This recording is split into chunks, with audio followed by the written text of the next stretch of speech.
Avant, on se déplaçait pour tout faire. Mais aujourd'hui, heureusement, les temps ont changé. On fait tout en ligne. On paye nos factures, on fait du shopping, on commande nos repas et on achète les jeux vidéo. Tout ça en restant sur le canapé. Mais malheureusement, il y a toujours des personnes qui attendent la moindre petite erreur. C'est ce qu'on va voir dans un Hacked Pay avec Better Call Ben. Attachez vos ceintures. Hello tout le monde et bienvenue dans un Hackett. Aujourd'hui, on va parler des paiements en ligne.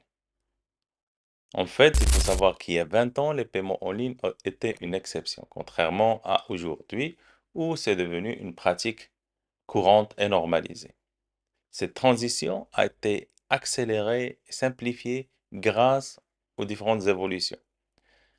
L'évolution technologique avec la démocratisation des smartphones, mais aussi la création de technologies comme les smartwatches et le NFC, mais aussi avec la digitalisation, avec des applications comme Apple Pay, Google Pay, portefeuille électronique ou d'une manière générale, la digitalisation bancaire. En 2020, cette transition a été encore une fois accélérée et l'adoption est devenue beaucoup plus simple. Durant le confinement, on s'est tous retrouvés en train de changer nos habitudes de consommation. Ce qu'on faisait physiquement, on le faisait en ligne et à distance, y compris les achats ou les paiements en ligne. Enfin, il faut savoir qu'en 2024, le montant global des transactions en ligne s'élevait à 9 000 milliards de dollars, avec une prévision d'atteindre les 11 000 milliards de dollars durant 2025, avec une évolution de 20% par rapport à l'année 2023. Malheureusement, cette transition et cette évolution n'est pas sans risque. Derrière chaque clic, derrière chaque transaction, il y a un risque qui se cache et des pertes qui peuvent se compter en milliards. Depuis des années, les cybercriminels ne cessent de développer de nouvelles techniques ou de les sophistiquer, tout ça pour pouvoir récupérer ou voler votre argent en ligne. En fait, une des techniques la plus utilisée est celle qui est traditionnelle, est le phishing. Aujourd'hui, 3,4 milliards de mails envoyés par jour sont frauduleux. Et derrière, il y a un site frauduleux créé chaque 20 secondes.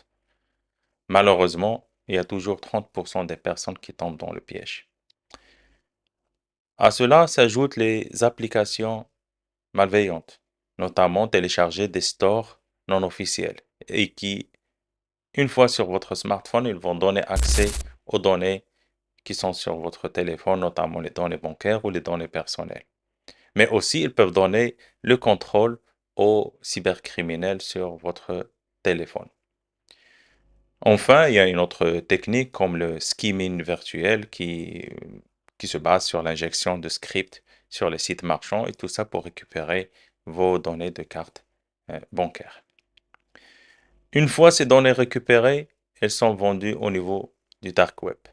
En 2024, 150 millions de numéros de cartes bancaires ont été vendus sur le dark web, avec parfois des prix variant de 10 à 50 dollars selon le plafond, le pays et le solde de la carte en question.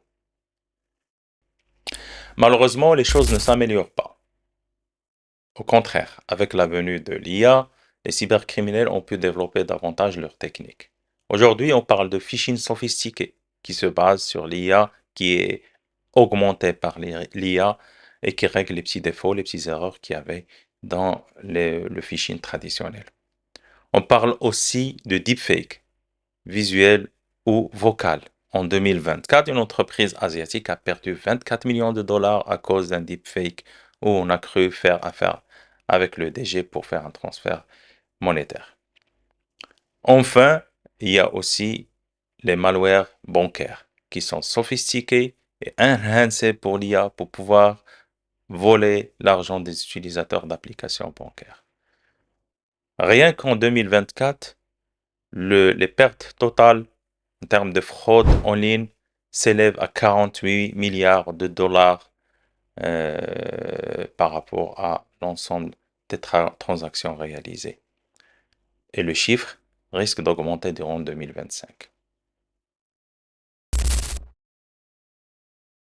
Après qu'on ait vu ensemble les différents risques sécurité autour des paiements en ligne, regardons quelles sont les mesures de sécurité à appliquer pour se protéger, pour réduire ces risques-là. Tout d'abord, en tant que client, il ne faut jamais partager vos informations bancaires ou vos informations de carte bancaire avec une personne tierce, quelle que soit cette personne, ni par SMS, ni par WhatsApp, ni par mail, ni par un autre canal. Deuxièmement, activez les notifications sur votre compte. Et cela afin d'être très regardant par rapport à ce qui se passe et pouvoir être alerté en cas de transaction que vous n'avez pas réalisée, cela afin d'informer le centre de relations clientèle de votre banque. Troisièmement, n'installez jamais une application dont vous ne connaissez pas la source. Et cela parce que, comme on l'a dit tout à l'heure, ces applications peuvent contenir des malwares qui vont voler les informations sur votre téléphone. Troisièmement, activez les plafonds et différencier entre les cartes que vous gérez quotidiennement avec les cartes que vous utilisez pour les achats en ligne. Et enfin, appliquez des mesures de sécurité pour protéger votre device mobile, notamment l'application d'authentification forte avec la biométrie et l'installation d'anti-malware ou antivirus sur votre téléphone. Concernant les organismes qui opèrent les paiements, notamment les banques, les sites marchands, etc., ils doivent être conformes aux différents standards de sécurité qui régissent les numéros de carte bancaire et les données de porteurs de carte bancaire, notamment PCI DSS, 3D Secure, etc. Donc, il faut appliquer des mesures de sécurité très rigoureuses sur les sites de e-commerce, sur les sites de paiement, les sites bancaires.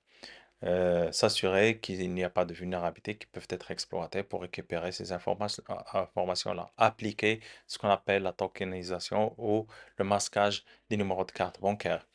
Mais aussi appliquer l'authentification forte, les devices de confiance. Et pour être en ligne avec ce qu'on a dit tout à l'heure par rapport à l'IA, il faut surtout aller vers une approche d'analyse comportementale et pour pouvoir détecter les écarts comportementaux des utilisateurs et des clients et pouvoir réagir à temps. Enfin, il faut s'abonner sur des sites capables de vous trouver les listes sur le dark web des données de cartes bancaires qui vous concernent pour pouvoir alerter les clients et les désactiver à temps.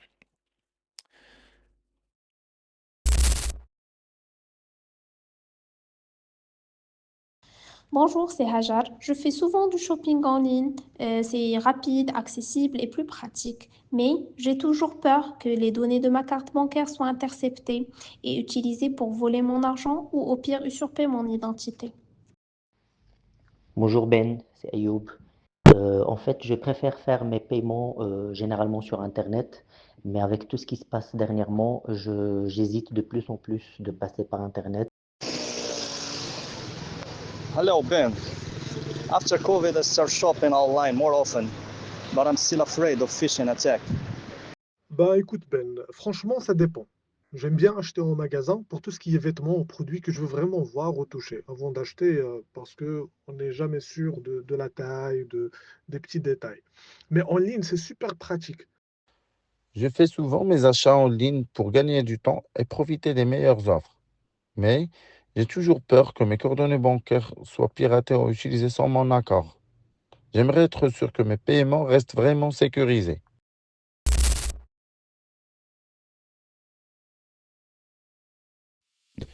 En conclusion, je vous dis merci d'avoir suivi cette vidéo jusqu'à la fin. Je vous donne rendez-vous dans un autre épisode d'Unhacked. D'ici là, soyez vigilants, soyez très attentifs à ce qui se passe autour de vous et surtout soyez informés. Merci, à très bientôt.